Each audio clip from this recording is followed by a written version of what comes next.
Right.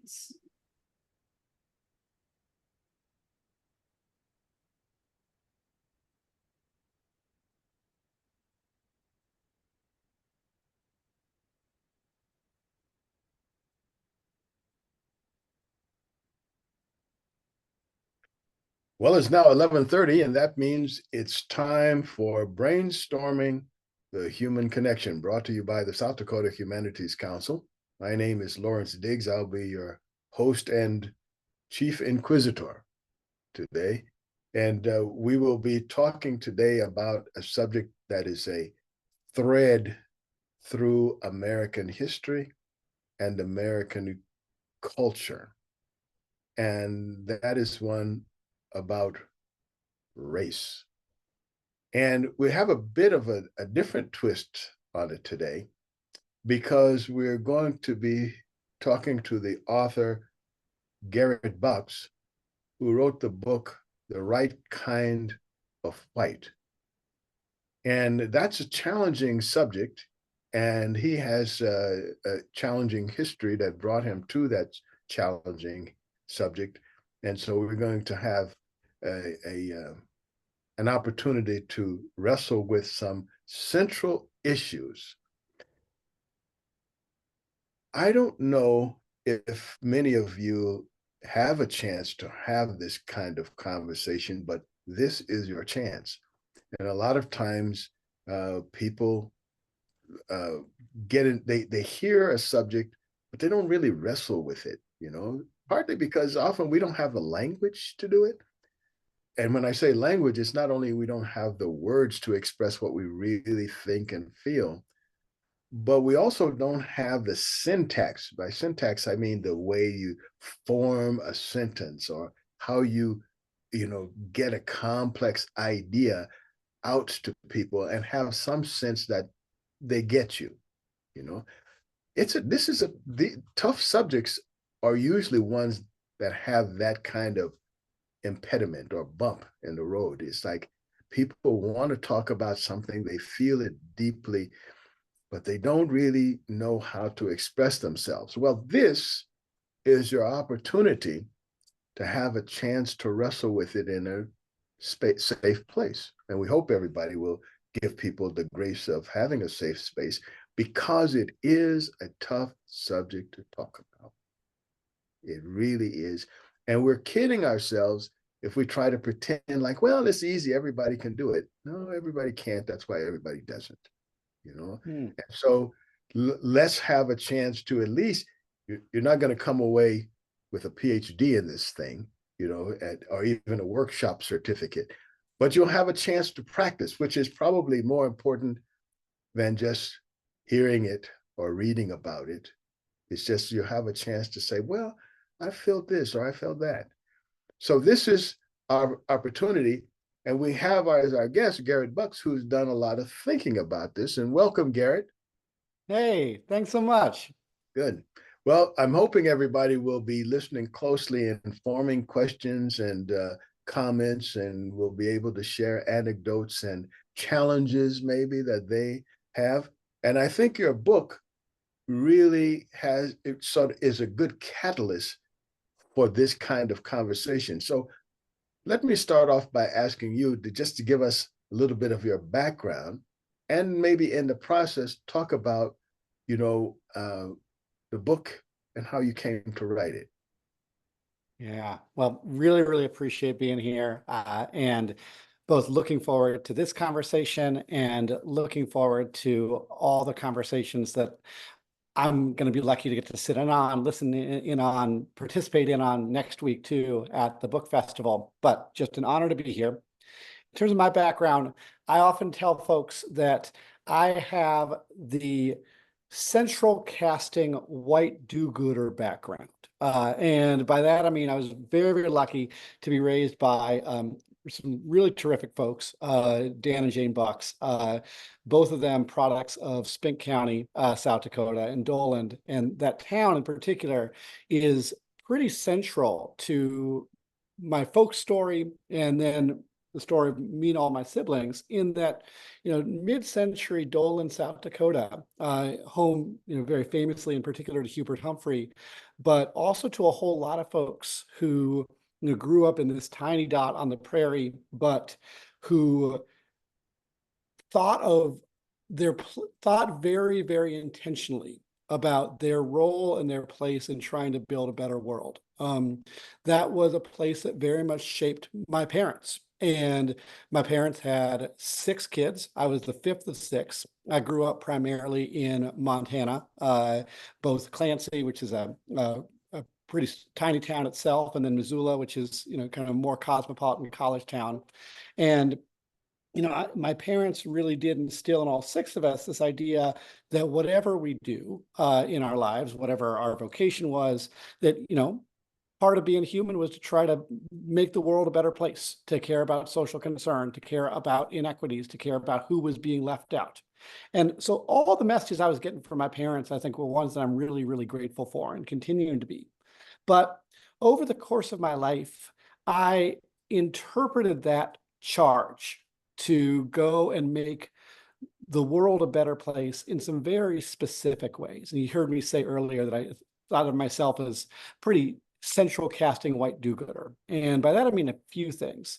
The first, that I came to believe that doing good work was equivalent with the core of it, and I wouldn't admit this out loud, but it really was revealed in my actions, was doing good work was about looking good, was about other people perceiving you as having the right opinions, as being, having the right politics, and in particular, in not being like folks who might have bad politics, who, the title of my book is The Right Kind of White. That infers that I was picking up messages earlier that there was a wrong kind of white, and I wanted to prove that I wasn't like those white people.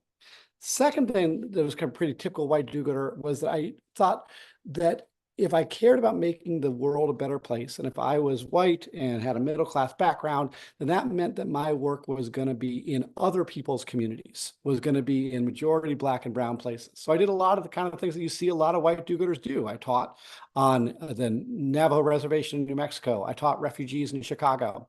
And because I'm not just white, but I'm also a white guy, I was like, you know what? Not only do I deserve to be working in other people's communities, but I think I can be a leader in other people's communities. I should get the big job title and get to have lots of people reporting to me. And so after a few stops along the way, my wife and I moved to Milwaukee, which is a majority Black and brown city, where I led nonprofits in this town. Thought, well, that's what doing good work is. And then I also really, really internalized the idea that, if it was about looking good and about doing work in other people's communities, that a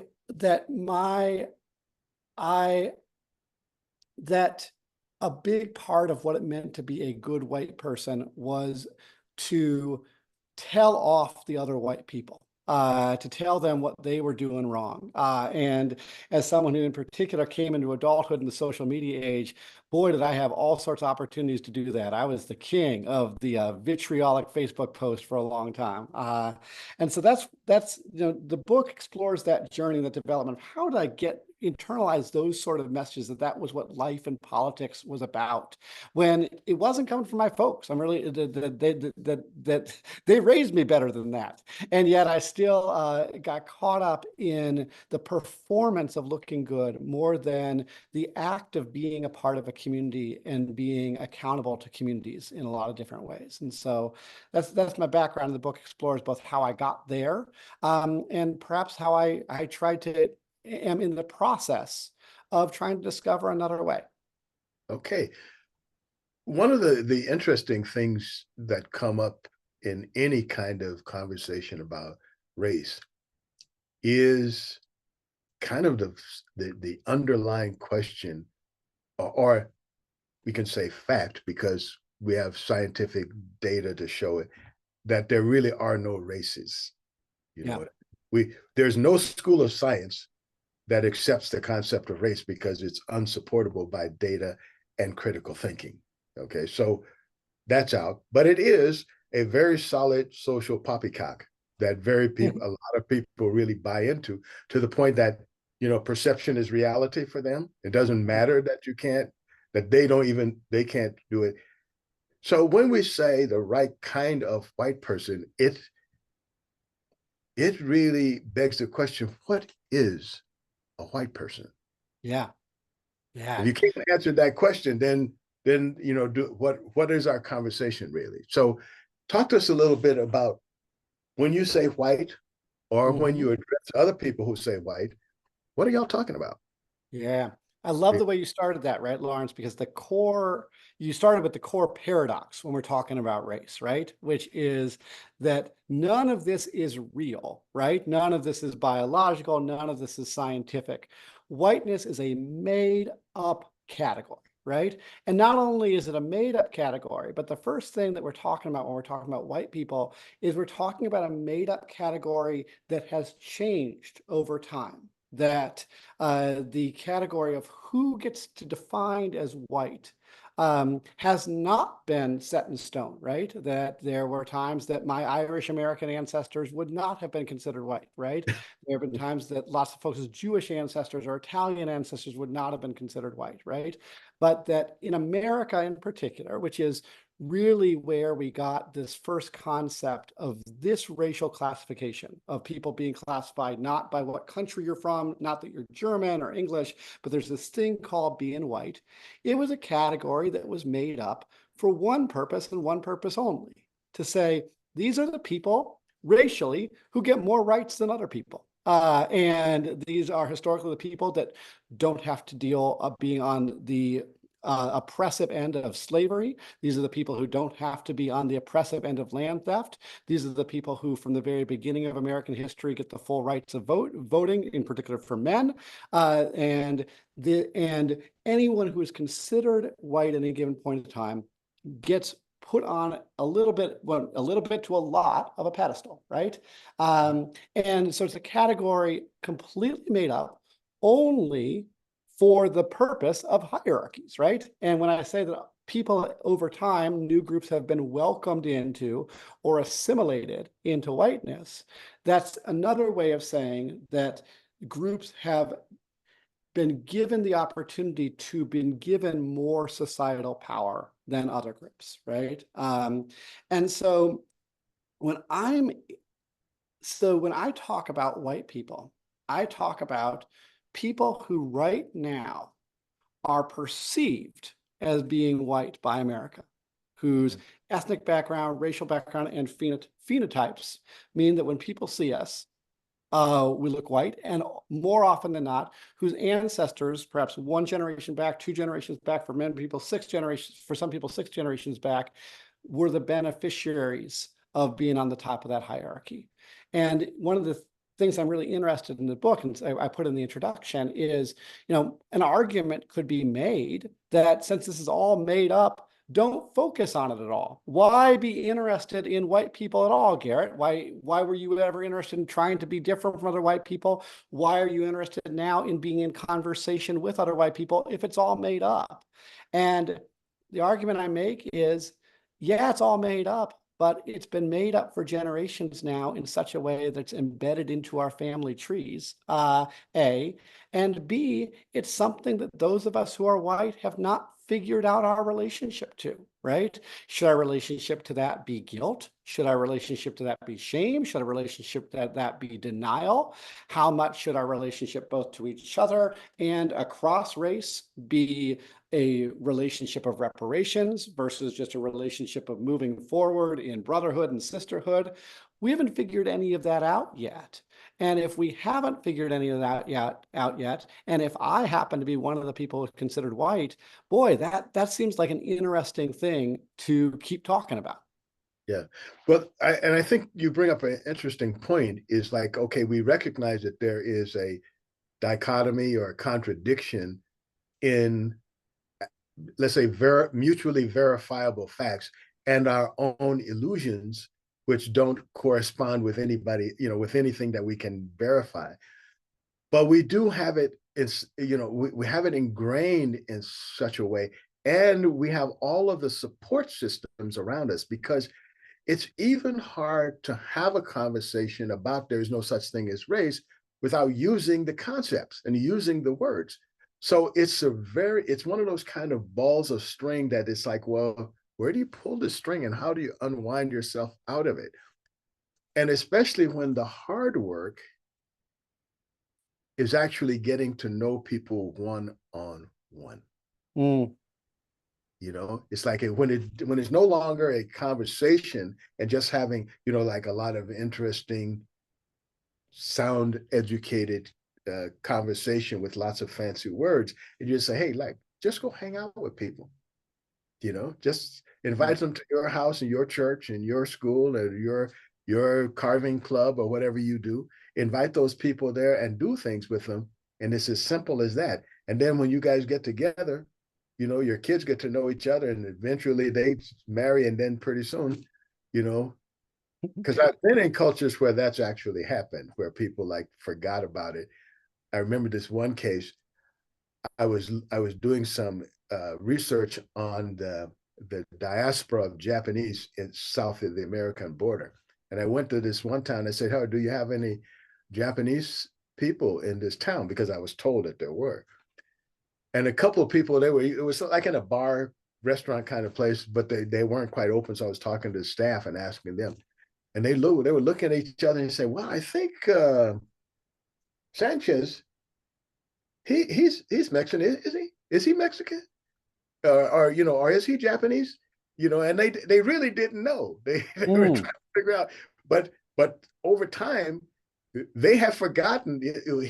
I think he's kind of Japanese. And then when I met the guy, he would look like what I thought was a Japanese, but they had stopped thinking of him as a Japanese.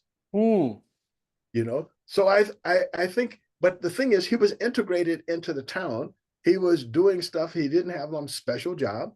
He was local Mexican, So that's the hard part, I think, for us because we have so many structures that keep pushing us away from each other.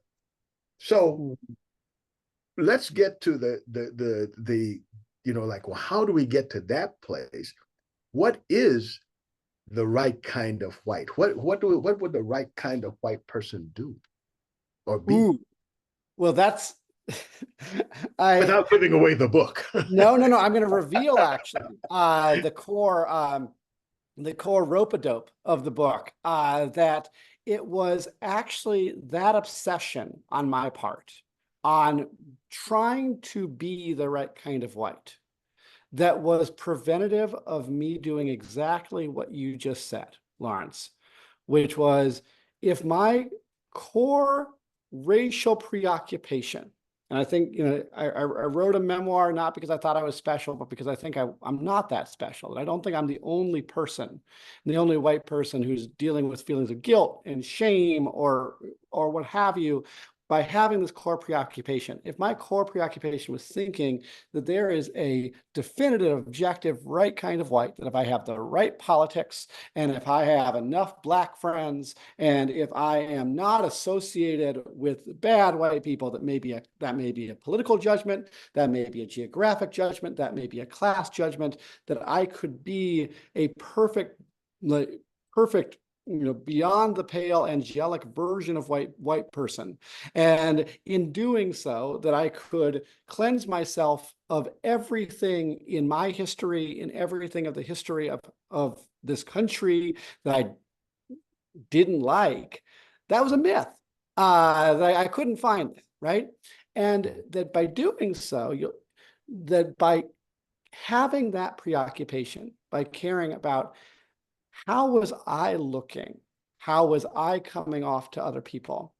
How could I prove that I was one of the good ones? You'll notice the pronouns I mean, like I was focused in all of my relationships on proving something about myself, not explicitly, this is all implicit, right? And that meant two things.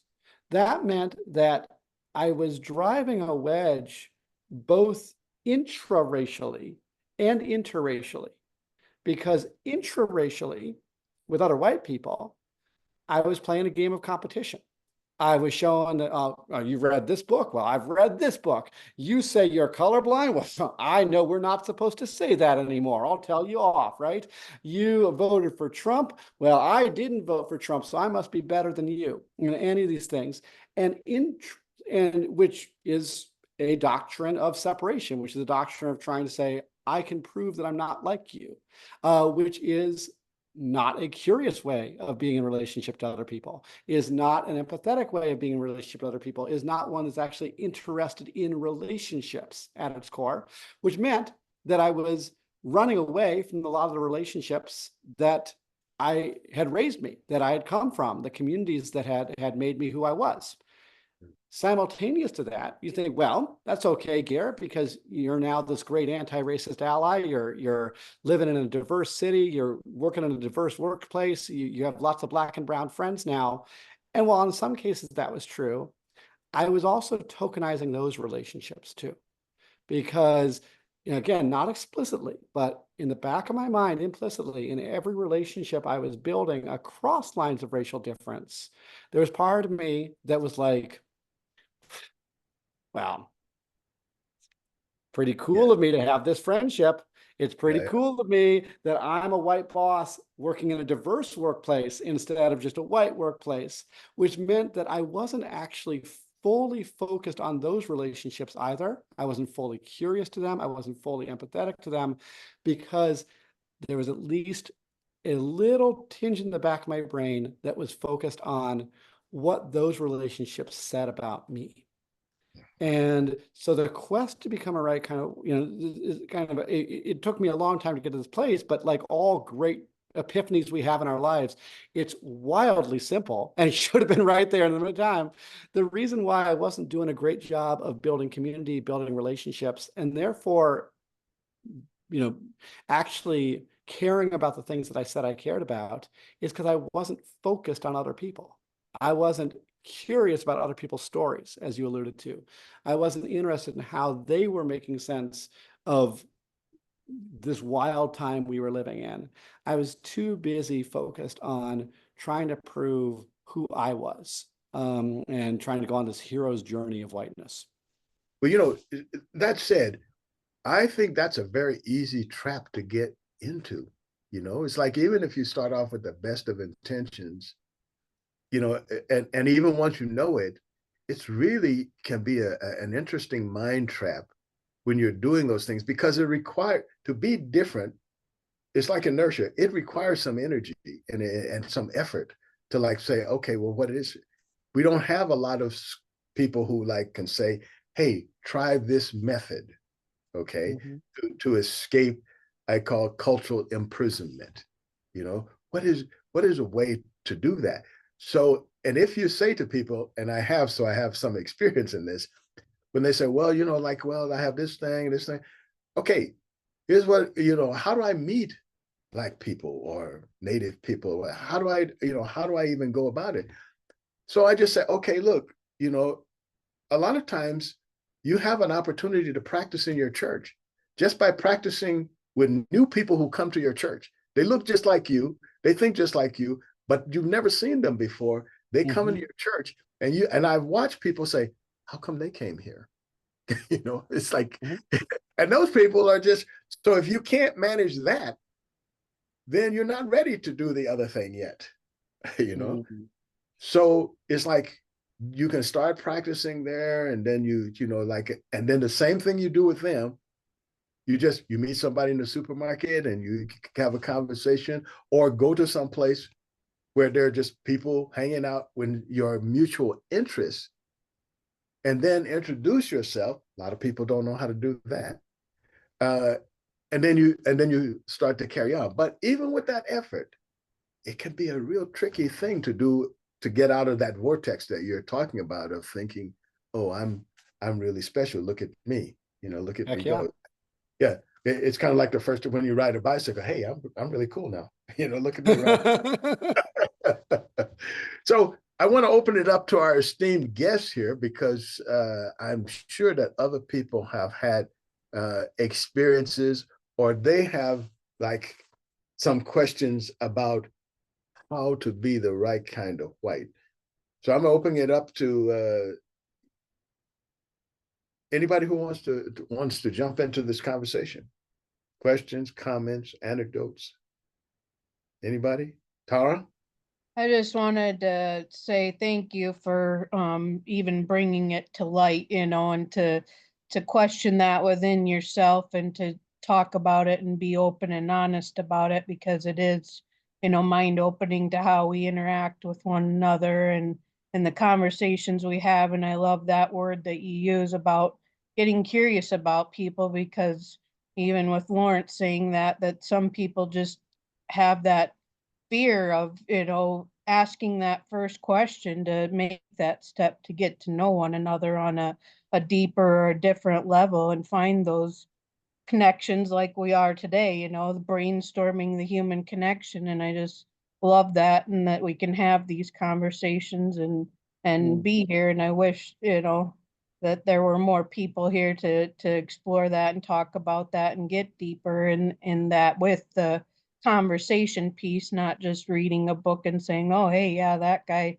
explored it, but doing it together. So I appreciate you being in this community to do that and to open yourself and in that way and be vulnerable. So thank you, Garrett.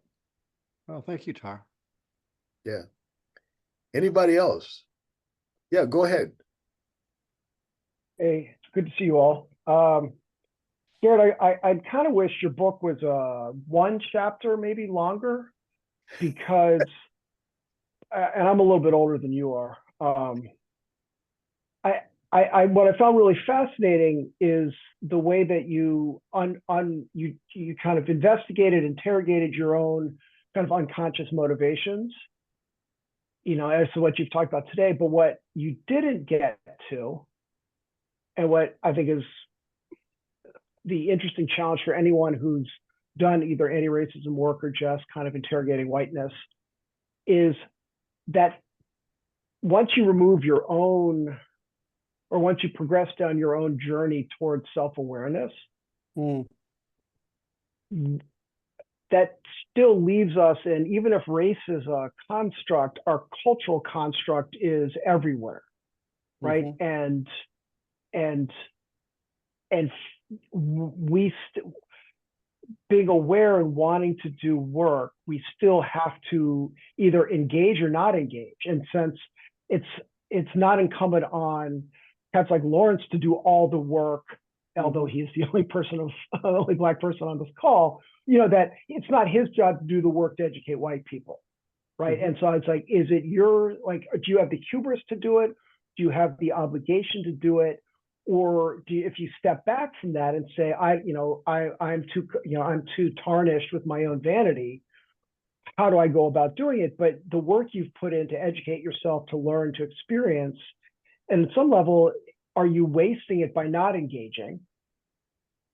And I think that's where I wanted one more chapter in the book. I really did, just to see your next steps, because I was with you all up until like that. But it's also like that, you're saying from like all the credentials for liberal arts whiteness. And it's like, yeah, and then a lot of us grow up and realize that life is more complicated. And then how do we keep going? Do we retreat into kind of a balkanized existence, or anyhow? So that's kind of what I was saying. I wanted to hear, and I'm always interested to hear kind of next steps. Yeah. So first off, Jeremy, thanks for joining this call. I'm so excited to meet up and get to go to your presentation next week. Do you mind tell me, do you mind if I ask a question back to you in response to that?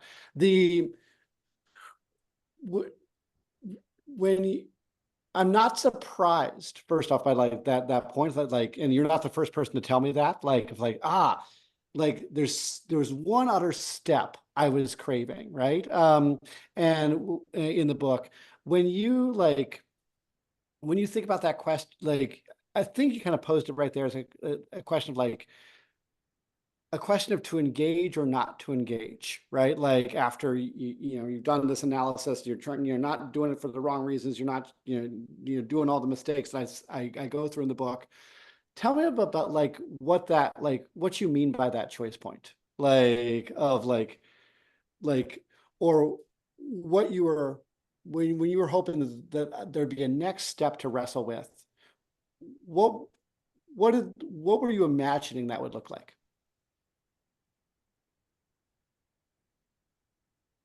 A good question. I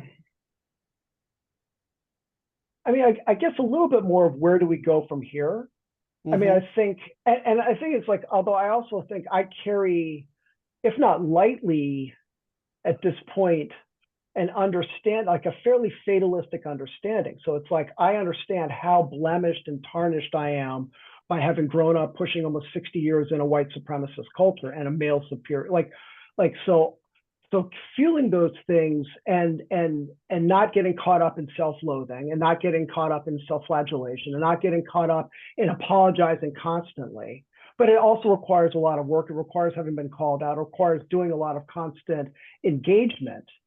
And if it is then not the job of our friends and mentors and companions, people of color, to educate white people, although we also need to learn all the ways that we are blinded to our behaviors or our presumptions.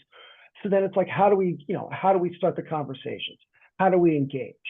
And so it's like, and do I owe it to my friends, my coworkers, the people of color in my world, to try to engage white people so that my friends don't have to do it? I mean, so that's what I'm thinking, and so so for all the very good people, good white people who would not have considered themselves racist or racially blind or biased post 2020, when suddenly a lot of white people woke up to realize there's racism, for a lot of people, that's a lot of white people who've had the privilege of being educated and having other people guide them, help them in their own self-education.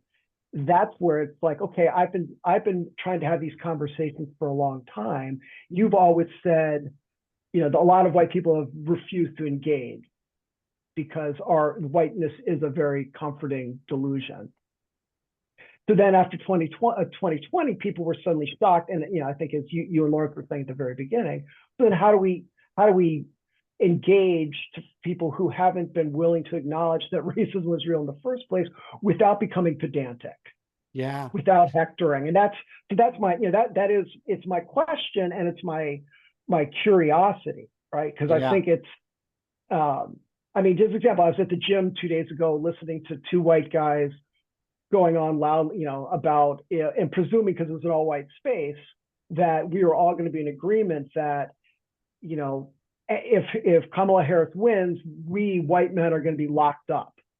And so I'm like, do I owe it to myself to be grandstanding, kind of what you're talking about, to drop all my cultural knowledge? But also I feel the obligation to stop the idiocy, just because it's noise pollution. And I can engage with curiosity, but the responses were tawdry and tedious. And so it's like, okay, I'm not going to and so that for me becomes a question. Do I need to ruin my day? Do I need to grandstand? But at a certain point, if I'm not going to call them out, then I'm complicit in the noise pollution that is racially and sexistly tinged. So that's what I was asking you. And that's why I trust, I would love to have heard your next two chapters. And so we'll have to wait for the sequel. Yeah. So I'm thank you for taking that extra step. That I had a sense that was kind of where you were going with it, but I think you articulated it so well, Jeremy. Like this question of like, okay, I don't want to engage like a jerk, but I also don't want to if I'm hearing awful stuff, right? Or frightened stuff or scared stuff or unprocessed stuff from other white people, I want to be able to engage with that. So how, right? And I'll take you behind the scenes a little bit on the book, this was a project that was very much a collaborative project between myself, who came to this, my first book, and was not intending to be a memoirist. I came to this on my side from an activist side, right? Like what I do on a daily basis is I run trainings on how to do exactly what you asked for, Jeremy, right? How do you have conversations that aren't self-aggrandizing, that aren't self-flagellating, that aren't just yelling at another white person, that actually get both of you across the divide side to a more interesting place, right? That's I call what I do the Barnraisers Project. You can go barnraisersproject.org, and I run trainings, right? And I kind of had my immediate thought on this book was, well, the book's going to be exactly that. It's going to be the how-to on how to do this, right?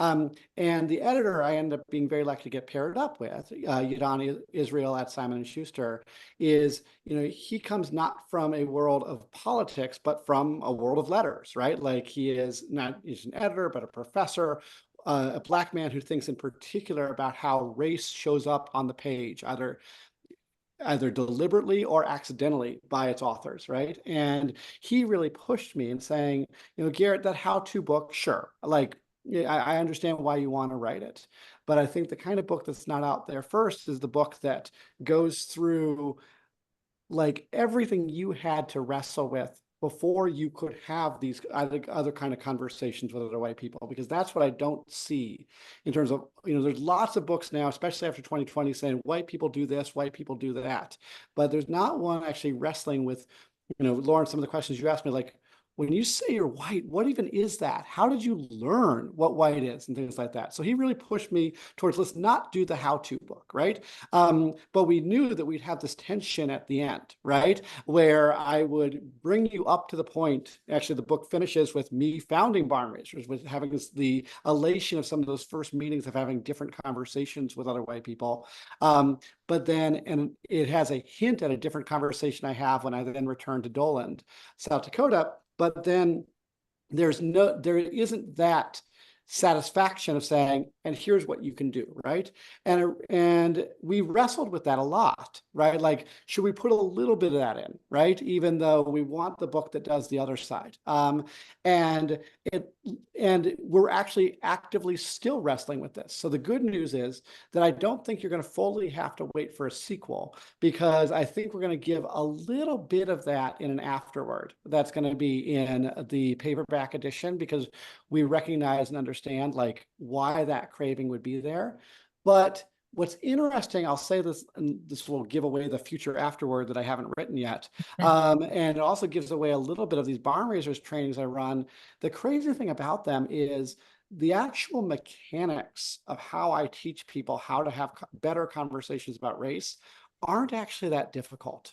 Yeah. Like, it's about asking better questions. It's about being honest, not pretending that you don't have an opinion. It's being honest about who you are and being willing to share your full perspective and story, but asking not just the other person to give their stump speech, but really listening to how the other person is struggling with making sense of this moment in time in the world, and asking questions that we're actually curious about rather than asking questions that are pointed or loaded or things like that.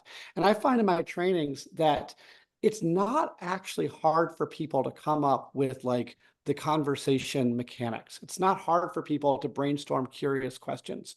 What's hard for people, though, is to get to the place where they're willing to do so, where all the kind of stuff I had to work through in the book that aren't hangups for them as well. And it's that, and so that balance that I want to give people more of the how-to, because I'm a practitioner. I want to help as many people as possible, and I don't want to keep any of this proprietary, right?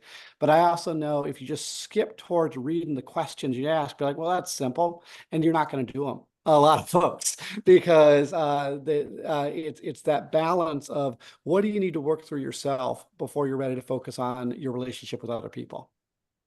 But you hit on a very important thing, Garrett, and I think it can feel anyway like a contradiction, but I think the people who go to your workshops or the people who even will engage, they have already, let's say, accomplished a certain amount of interpersonal relationship skills. And what I find is most people have none.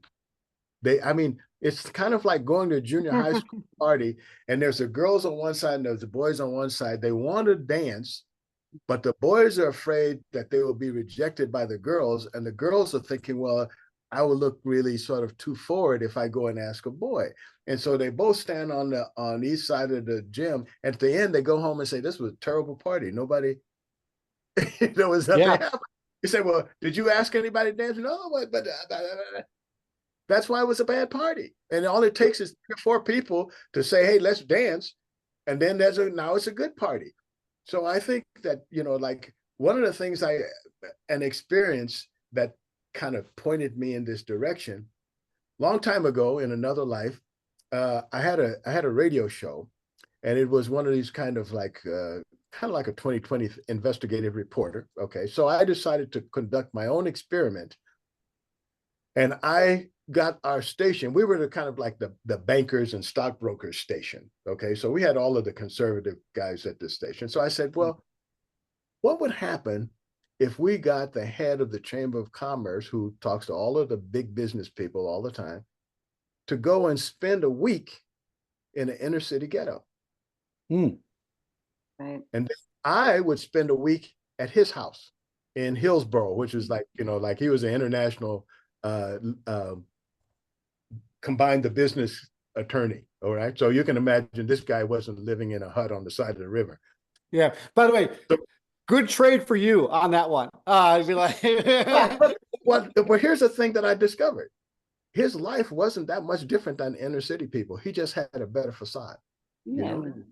They all had the inner struggles with their spouses. They all had the inner struggle with they didn't like their neighbor. They all had the inner struggle with their kids not doing what they thought they should do. They all had all of those same things, but they had a better facade. Mm. So it made it look like they were, everything was good for them. And in some ways you could say it was, but inside they were rotting.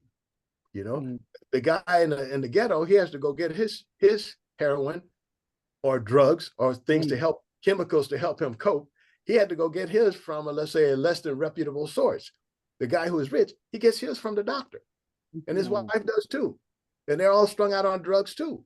It's just that they look better because they get cleaner drugs, and then they don't get a rap sheet. But I find out like some of their kids, even though they have everything, they're robbing their neighbor's house, but they don't report it. The reason they don't report it because it will bring their image down, but it will also bring down the property values in their house if their kids are robbing. So they send their kids to some camp that both the parents agree, and then the judge said, okay, if you guys work it out, there's no tort here because the plaintiffs have worked the thing out. So we don't kid doesn't even have a record, right?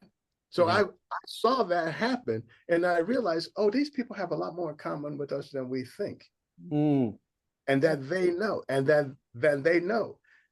That started me to realize that, hey, we're all in this together. If you let the drugs happen in the inner city, there'll be no time before the drugs are popping in your vein, in your kids' veins. That's right. Right.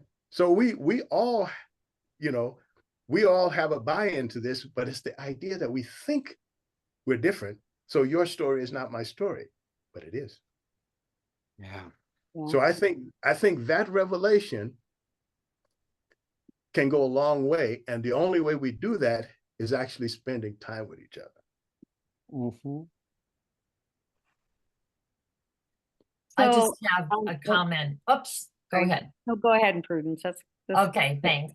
I was just going to comment on the fact that, with any persons, I feel like reaching out and listening and showing a genuine interest to anybody goes a long way, and vice versa. I appreciate it because I find a lot of people aren't good listeners. They want to talk, but they don't want to listen.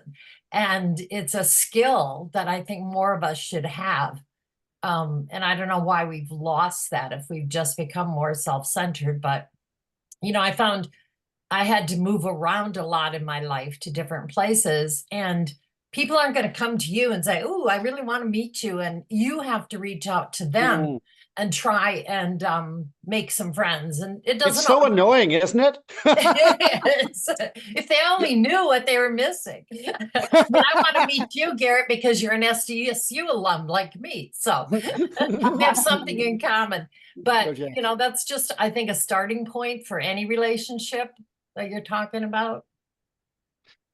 Well, I'm curious, both Lawrence and Prudence, you both said something like articulated this sense that like we're really bad at this, right? Like either, Prudence, you say we're really bad at actually listening, or Lawrence, you put it, you use the metaphor of a lot of us adults are still in that junior high dance zone of the boys on one side, girls on the other side. And this is for either of you or for others too. Why do you think we're so bad at it?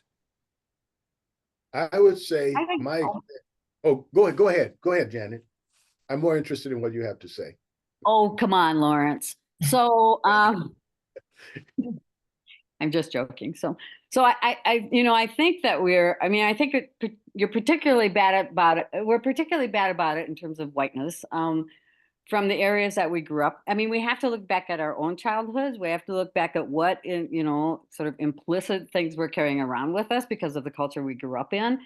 And the only way to sort of, and I've lived around the country, and I lived in Europe for a year, and I have a theater background, so that makes me just automatically liberal.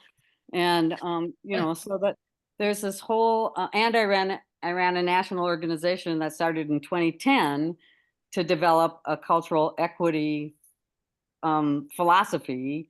Oh, And cool. we did trainings with people for Survival and Beyond who are out of New Oh, Orleans. yeah. Who are Mhm. fantastic trainers. Love them. Love them. Yeah. Love them, love them, love them.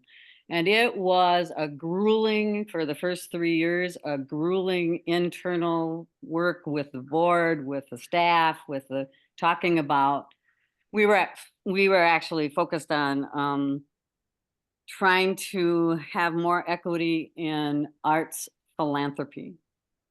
So it was a philanthropic association, people who gave money, people whose boards were all white. It was real. I mean, it was a very interesting kind of thing. But first, you had to start with the individuals, right? And so what I came away with, and I did trainings for white people because I got irritated by the fact that every time we had anything that was like racial equity training or diversity training and the conferences that we did and sessions that we did, that there were no white people on the panel. Mm. Right? So again, we're getting back to what Jay Norton talked about. So we're asking 3 or 4 people of color to tell us white people what we need to do. And finally, that dialogue changed sometime before 2020, where people threw up there and said, "It's not my job to tell you white people what to do." But we were trained. One of our trainers said to us, who was a guy who went into prisons primarily, he was a white guy, went into prisons, and he said, I would much rather, I've never forgotten this, I'd much rather talk to the neo-Nazis in prison than the good white liberal people in this room. Mm. Because we are complex, right? We have all that shame, we have all that, that kind of, I mean, we're aware, but not really aware. We don't want to be beat up because we're the good white people, not the bad white people. And you have to shake all of that. You have to get rid of all of that to say, I am a creature of how I was raised and the culture I was raised in. And the best way to talk to people about it is to be absolutely honest. I start all of when I give a talk or when I do anything anymore in front of a group, I start by introducing myself as a 73-year-old woman, white woman from a small town in South Dakota. Now that has to tell you a lot about me. That does the ageism, that does the racism, that does the sexism, that does the whatever. I mean, that, and I come to you with the values I picked up growing up as a child. But I also come to you with a lot of knowledge because I've worked really hard at it. So, and part of what I don't think, when we get stuck in these sort of, there is no such thing as systemic racism, it's because when you hear that from people who are, it's because they haven't educated themselves, right? They don't understand that. I mean, this is what does it mean to be a Native American in South Dakota when the Native American Voting Act, for example, was passed in the early 1900s, 1908 or 1912 or something like that. And South Dakota gave Native American, and then the states had to ratify it, right? States had to decide what they wanted. Well, Native Americans got the vote in 1951 in South Dakota. I mean, these are the kinds of things that you say, okay, so this is what it means to be oppressed. Who's the oppressor? Mhm. Right? And then you have to say, how do I feel badly about that, but how I change that? And how do I understand that? You know, that anger and the anger in the Black community when we go look at the war on drugs and the war on, you know, I mean, it was just easier, like Lawrence said, to pick up those Black kids on the street doing whatever Mhm. than to go into a white suburban community and you know, you might be arresting the council member's son, and that would be just a disaster. Mhm. You know, there, I mean, those are the things we carry around with us, you know. So I feel at a disadvantage here, Garrett, because I haven't read your book, but I'm going to get your book. And I love the title. I absolutely Oh, love thank you. the title because I think that white people are absolutely struggling. And you know, it's a little bit like, you know, I have family members who are mad at immigrants, and I'm like, we are so proud of the fact that our family immigrated here in 1862 from Norway and then the, you know, 1700s from Ireland. It's like, Mhm. really? Now you're mad at immigrants? What is wrong with you? You know, so we never put ourselves kind of in that context. And so, I mean, I'm just a big proponent for people reading books like Isabel Wilkerson's Caste and The Warmth of Other Suns, and you know, and some of the you know, Custer Died for Our Sins. I mean, there are those kinds of books that can that really put a perspective on your personal. And then the big question is, and then I'll stop talking. Sorry. That was Then, great. and then the big question is, how do you take the personal to institutional? That was our biggest challenge. It's like everybody in the room could say, I got it. I think that, you know, I mean, my whole thing about white privilege means you don't have to think about anybody else. When you give up your white privilege, it's like you start saying to yourself, who is not at this table? Mhm. Who needs to be at that? Should be the first question you ask. Who's not at this table? I mean, Sioux Falls is in such a unique situation at the moment that they could actually make better this whole the whole inclusivity kind of issues because we're not so formed in Mm. we're not so concrete in our policies about, you know, about immigration, about what I mean about you know, neighborhoods that are not all white. Mhm. And that we could you know, institutionalize that inclusivity, and that's really hard because then you're dealing with, you know, you're trying to change. You have to have an institution that says I'm willing to change. You have to have people of power saying I'm willing to step down. You have to have, you know, this whole thing about the argument about, you know, are the white guys not going to be you know, are the white guys going to be locked up now? It's like, well, maybe it's their turn, you know? I mean, just joking. But there is that fear. That's the fear. The fear, this is all about power. This is all about who's at the top of the caste system and how can we let it go? But that honesty, I think, is the most, you know, I wish I knew more about Native American culture. I wish I knew more about that. And the first thing that I say to folks when I'm in a room of all Native American people, which I've been in before, the only white person there, to say, listen, this is who I am, you know, so I can only tell you who I am. Now you tell me who you are, and then we'll know each other, you know. You know, I'd like to say that it seems like at the core of all of this discussion is human frailty. And human frailty includes the fear of rejection. Here. And that is a kind of a force field between people even just opening up to get to know each other. Because you have to make that initial, you know, introduction, or something has to bring you into proximity with each other and have you there long enough that, you know, you get to know each other. Right. But that first thing of rejection is really hard. And to speak to your question, Janet, about how do we go from the personal to the institutional, I spent a lot of time looking at bacteria, and one of the things I learned is that it starts with the personal. One change in the DNA, and you got a whole different set of bacteria sitting there. They morph, they change, and we do too, and our institutions will too. If we personally change and we bring that change, you know, it's different. For example, if you have friends that are some other made-up group that's not supposed to like each other, but when people see you walking together in the mall, that changes minds. That does a lot. When people see kids playing together and nobody's supervising them and say you have to be there, that makes a difference. When you speak up and say, well, that brother, that sister, I think that they deserve a shot, you know, when you can say that, that creates the institutional change. It's not like if somebody writes a law that says, hey, the institution will change, the next day to write a law and say, now the institution went back. We've seen that happen already.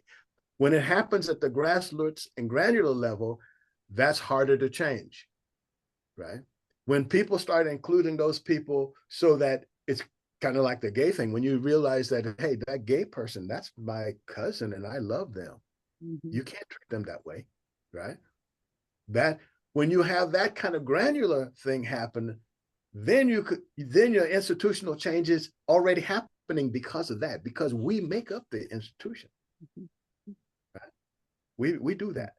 So I'm really of the let's say the persuasion that it really happens between you and I. And I do take it as my responsibility to educate all those other people. And the education isn't talking, the education is being.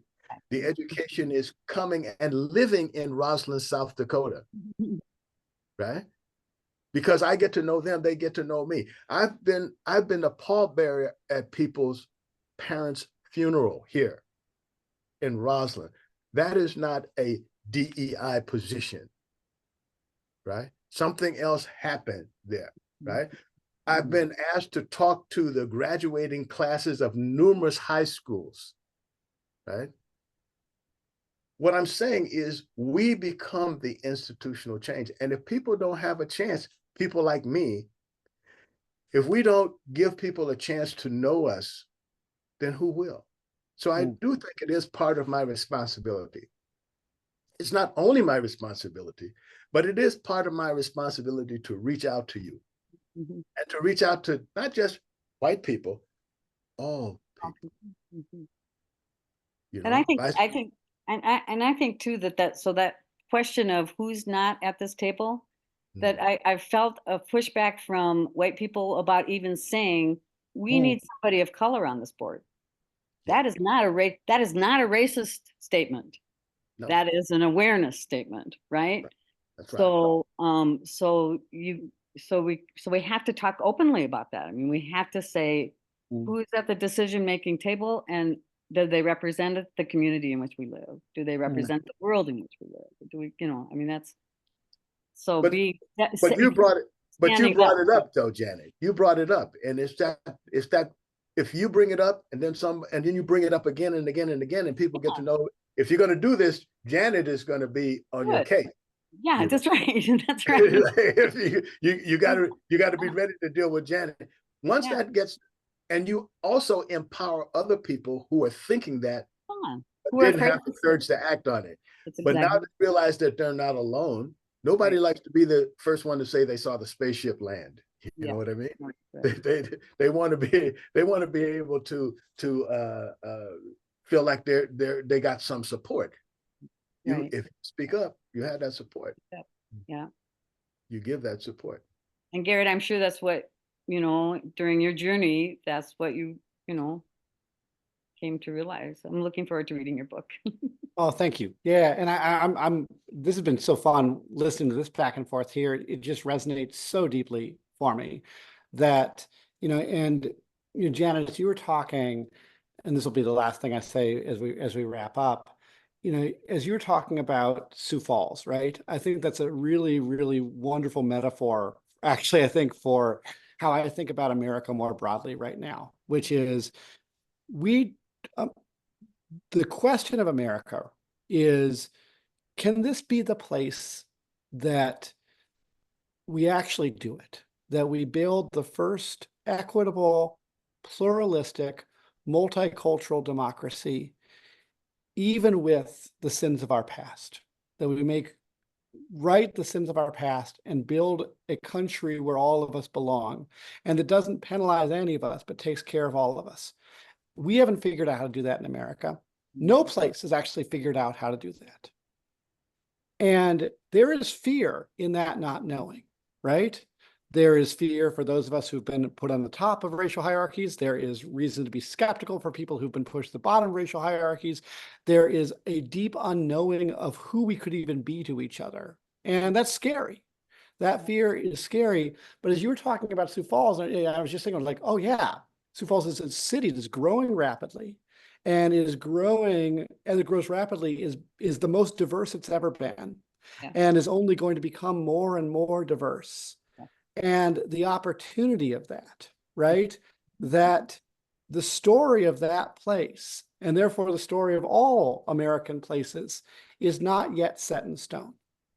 Well, and the question of, unfortunately, we're going to set this in stone because it's now 11:30, but we need to keep this conversation going. We would like to, I think this is a good conversation to have, and to come back, and maybe we'll have to have some overlap, but I think it's a critical conversation, and we hope that you and Dr. Norton will come back and join us. But it's now 11:31. Thanks everybody for joining us. Come back next week, same time, same station. Goodbye. Thank you. Thanks so much. Lawrence.